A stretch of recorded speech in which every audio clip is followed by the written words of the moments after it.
Welcome.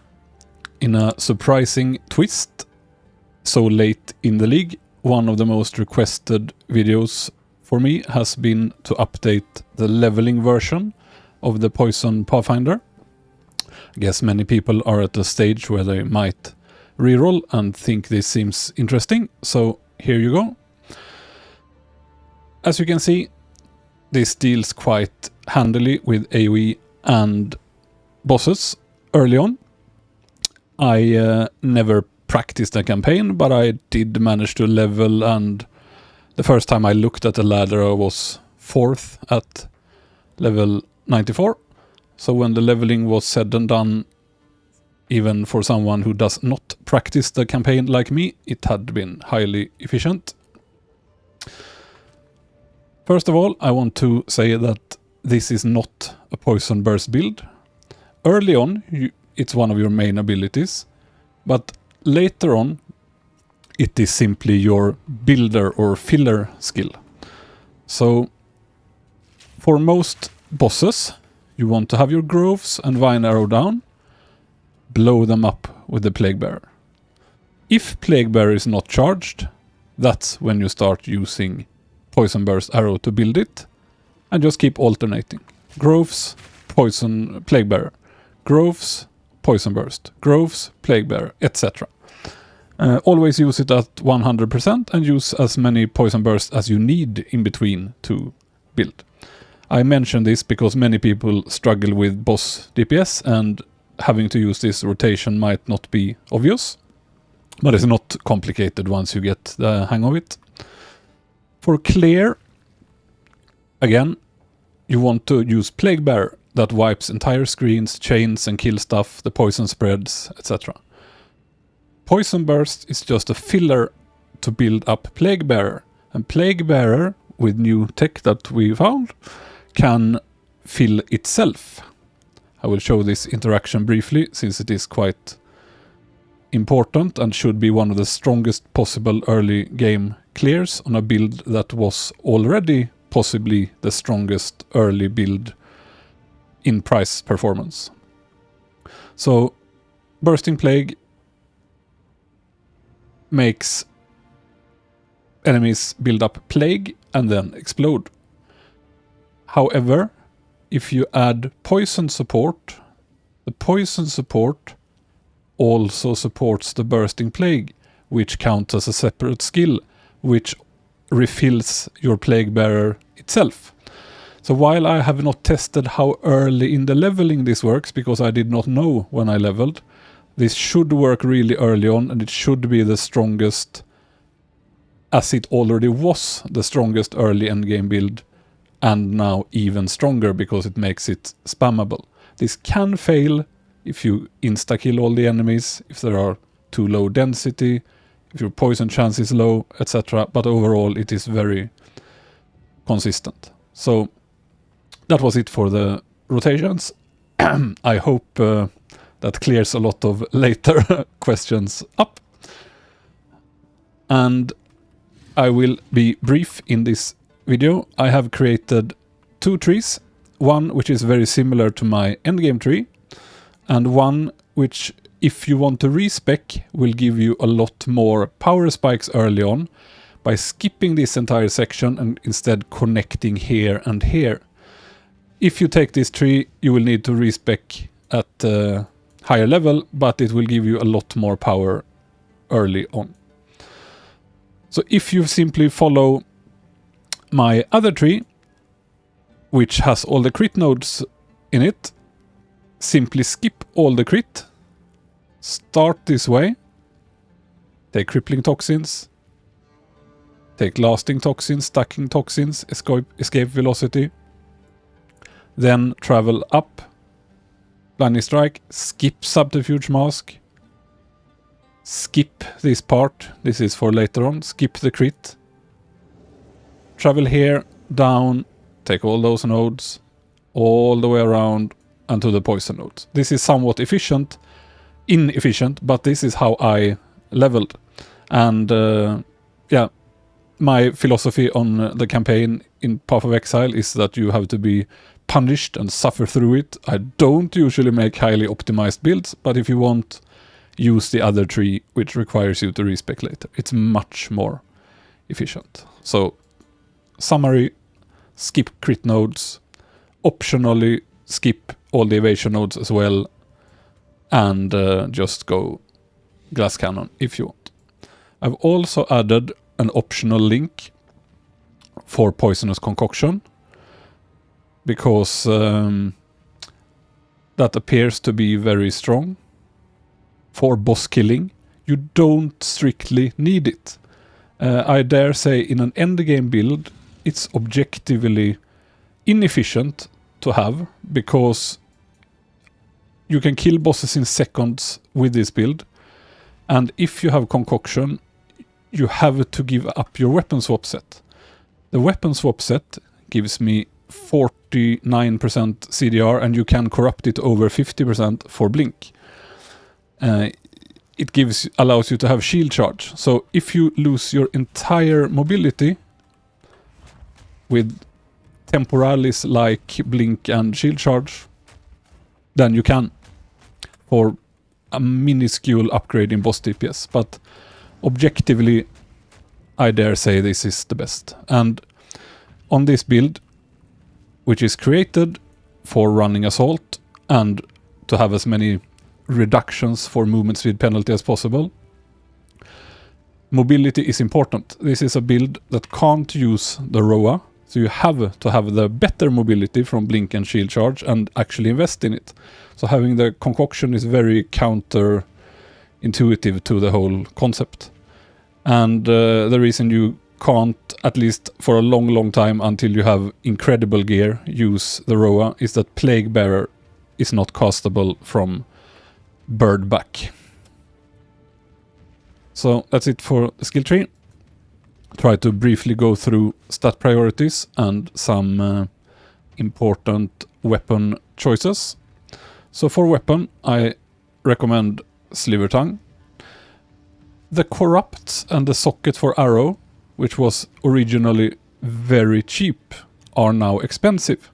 So while I early on recommended everyone to use it always and forever until you had more or less perfect gear everywhere else, that's still true until a certain point, but the point where you can swap to a bow, thanks to both the prices going up on Slivertongue and the prices now being mid-league going down on other bows, is that you would probably never buy the arrow socketable, but if you find a Slivertongue corrupted or already with socketable for a decent price, then 100% go for it. This is available at level 39. As soon as you get it, you are ready for tier 15. It is that strong. The build, many people have gone from finishing the campaign to blasting tier 15 maps instantly, thanks to Slivertongue and the fact that Plague Bearer scales with Spirit Gem level. So you only need to buy, if you have a small budget, a high Spirit Gem, a Slivertongue, and you're set for tier 15, assuming your defenses and resists are okay-ish. So as for the rest of the gear, just fill out your life evasion resists until they are full, then get flat physical on gloves, rings, quiver. Try to get crit damage on gloves. It's very nice to get mana per enemy killed on one item, either the rings or glove. Boots has nothing special, simply stat stick, movement speed, deflection. Same with the body armor. Highly prioritize having a body armor with absolute maximum evasion because of bestial skin. And later spectral ward. Rings, again, life resists, flat fizz, whatever you can fit, whatever you need. And make sure to always have an energy shield helm. I cannot overstate how important it is. This, along with Ghost Dance, basically carries your entire defense. Evasion overall is still somewhat weak. It got a bit buffed with the deflection, but deflection is not possible to reliably reach near 100%, so it's not a layer of defense you can count on. But Ghost Dance refills 7% of your evasion every time you get hit, up to 5 Ghost Shrouds. That's why I make sure to have high energy shield, simply from Spectral Ward and the helmet. And every time I get hit for 7% of 26,000. Technically it will drop a bit when hit, but let's say 1500 ish. Energy shield heal every hit. This carries the entire defense and makes you feel ultra tanky, near immortal once you have great gear. Quiver is a very important item. This is a large part of your DPS. Try to have flat fizz, damage with bow skills, projectile skills, later on crit chance, crit damage, and attack speed is also good. If you can, there are then prefixes that can be filled desecrated, but this is not really relevant to starter build. Hope that covered everything. The most important chase item in this build, like most others, is Headhunter, but obviously not something you might have early. And a final note on the bows and the gear is when you compare, for example, a high crit bow like Slivertongue to a very high DPS bow like this, that does not have high crit chance, you can't just look at the physical damage number, because at first glance it will look like, okay, this is roughly triple the damage, it should do triple the damage. But in Path of Exile, your base crit is what the weapon says. So this has a base crit of nearly 12%. This has a base crit of 5%. That's nearly 150% more crit if you put it in more terms. So while this certainly has more damage, if you compare a skill, Slivertongue also has Fork without damage penalty and pierces all targets without damage penalty. So this can hit entire screens and spread poisons, while this with Pierce will only hit a few targets before it does no damage at all. This is still a strong bow, but when we compare it, for example, Poison Burst Arrow 9.6k to Slivertongue with another gem, suddenly the difference is not that great. And Slivertongue could also drop pinpoint critical for even more damage, since it has such high crit. So you need an exceptionally strong bow to beat Slivertongue. This bow clearly does beat it, but it's not worth 20 or 40 or whatever divines such a bow costs until all your other gear is tip-top. But at a certain point you will find yourself replacing Slivertongue, most likely with something similar to this or better. This is probably a baseline when it's worth switching. You also want additional arrows, but you need a high damage bow with critical strike chance, and that is expensive and hard to get. I hope that clears some of the bow questions up that people inevitably have, and ballparking it, a bow like this is better than a Slivertongue with crit and 500-600 DPS. But having a bow with 300-400 DPS, it's not gonna cut it.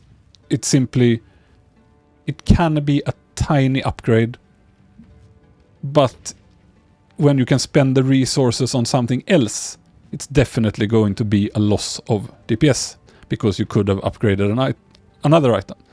Only when your gear is more or less tip-top is it worth replacing Slivertongue. Unless you start with an extreme reroll budget. And last of all, going through the skills briefly. Early on, if you have problems with mana or the rotation, which I never ever had this league since I am quite accustomed to it. But you can use up your bow shot with all the poison supports and heft and rapid attacks too.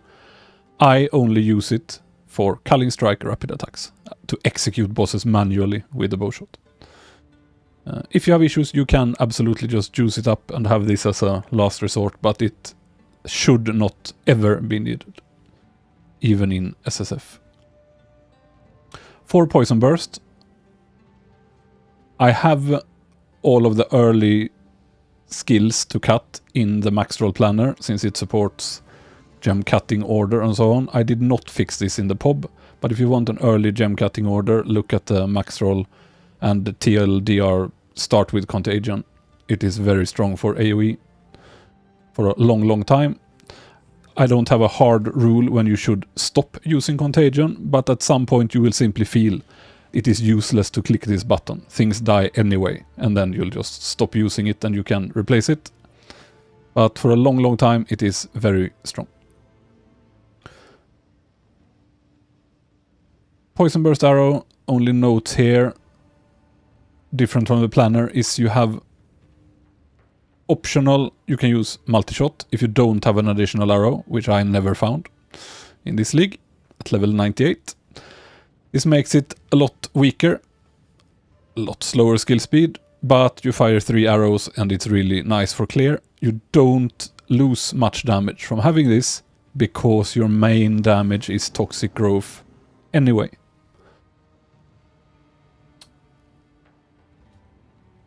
Some people like Arrow Nova.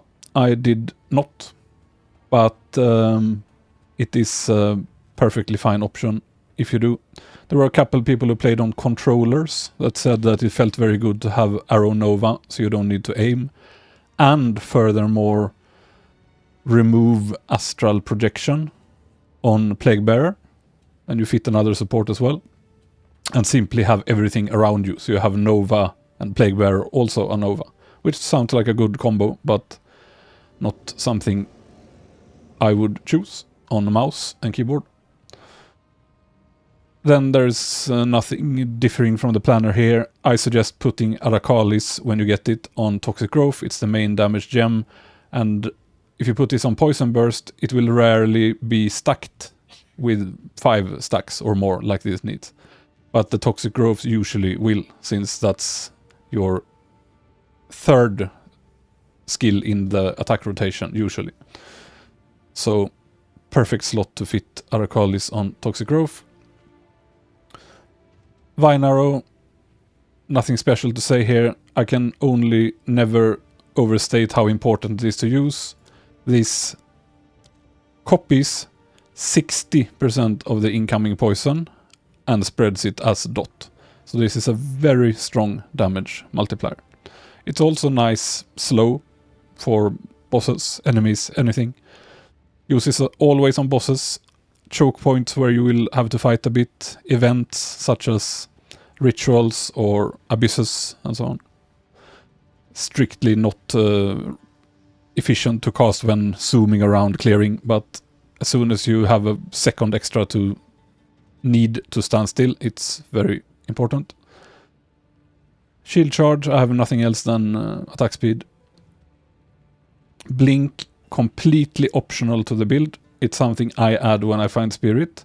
There are other good options instead of blink, such as a companion with haste or physical aura, and then taking the companion nodes here instead of those, for example. You can drop any of the attack nodes to take this tree. It's strictly better damage if you don't want blink and you want a companion instead. If you want a companion, the best one seems to be in Ashen Forest. There's an ant you can tame at the checkpoint and just reset the checkpoint until he spawns with the aura you like. Frozen Mandibles.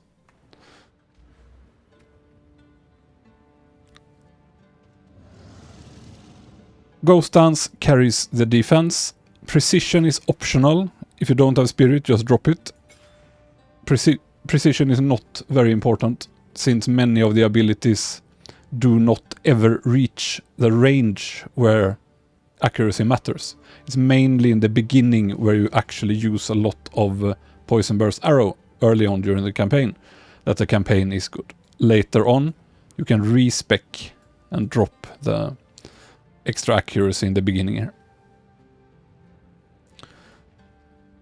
Wind Dancer, extremely good defensive, and it has very nice interactions. When it hits with a gale force, it is a physical hit, it can blind, it can poison, and it can maim. So I have all of those on Wind Dancer. When you get hit, not only are the mobs pushed away, they are also blind and snared, and you're unlikely to get hit many times. Combined with evasion, you tend to get hit a lot less, and it's the perfect synergy. Plague Bearer is one of the main skills in the game, and as I explained previously, it has the interaction with Poison and Bursting Plague that allows you to chain it. I strongly recommend this early on, mid-end game. You can replace it when you have an extremely strong bow and simply run Dialas here to use it even more, which will do more damage on bosses and everything. But it won't spread as well, it won't refill itself, but your Poison Burst will be almost as strong as it anyway, once you have a good bow with additional arrow at late game. Astral Projection makes this a ranged attack, so completely optional. You can have this as a Nova around you, but this synergizes perfectly with the rest of the ranged theme of the build. Magnified Area is simply for area and the other combo as described. Despair is something you need level 18 or higher to be able to hit endgame enemies. This requires a lot of int, and remember that the green on the tree and the planners is weapon set 2. This is the shield, or unarmed if you happen to use the concoction. So on weapon swap 2, only path through int nodes to the curse nodes. Make sure you set your despair only to weapon swap 2. Weapon swap is now instant, so this is full no-brainer, free extra stats and damage. The curse activates quickly, lasts a long time, and is much stronger. And having the int on the second weapon swap will allow you to cast it even if you don't have enough int on your gear. You usually only need about 1 or 2 stat rolls for int or dex, and you can simply flip points around as you please between those stats. And last, if you have additional slots with unset rings, the Bis with absolute perfect gear, I would have 2 unset rings, I think. So you can have 2 more, because if you also have spirit on your body, or say the helm corrupted, then you can fit another aura. You can, again, as I said, fit the companion. I have a previous video where you have Kurgal's Leash and Brutus's Brain on a cheap minion. You command it, and this gives you Unholy Might. The minion is immortal, so it's completely error-free. He can never fail, he can never die. And you can precast this for 30% extra damage as Chaos before bosses, and so on. Or the third option being to fit Withering Presence, which adds wither stacks on your enemies in your presence over time. It's not amazing, it doesn't fill the stacks, you have to be nearby, so it's sort of a last choice. I would rather add the companion and blink as optional auras. Only these 3 auras are required for the build, and that is enough with the campaign spirit. You do not need anything else than the campaign spirit. It's fully SSF friendly with 0 gear requirements. And another SSF note, Slivertongue seems to be about 50% or higher chance to chance with Chance Orb. So you will likely have it very early on, and it carries the entire build for a long time into late endgame. And you can kill just fine. I have videos on it. Tier 3 pinnacle bosses with just slivertongue. When using this bow, it's roughly twice as fast, but I don't see a problem killing pinnacle bosses in 12 seconds instead of 6, for example. Which would be even faster with trade gear, of course. And the last note is, if you have room for an additional skill, but no spirit, then use Toxic Domain. Toxic Domain creates a ground effect that you stand on. While you stand in it, you attach a toxic pustule that then builds and pops, just like the toxic growth, on your target. This is a link I have not perfectly optimized, but this works. Corrosion to break armor, escalating poison to ensure that this has its own poison stack, and just stuff that adds damage, such as long fuse, deadly poison, heft. There could be a case that it's better to put magnified area or duration on it, but it seems strictly not needed because the bosses die in seconds anyway. I hope that explains everything, and I try to answer questions in the comments when I have time, or always on stream.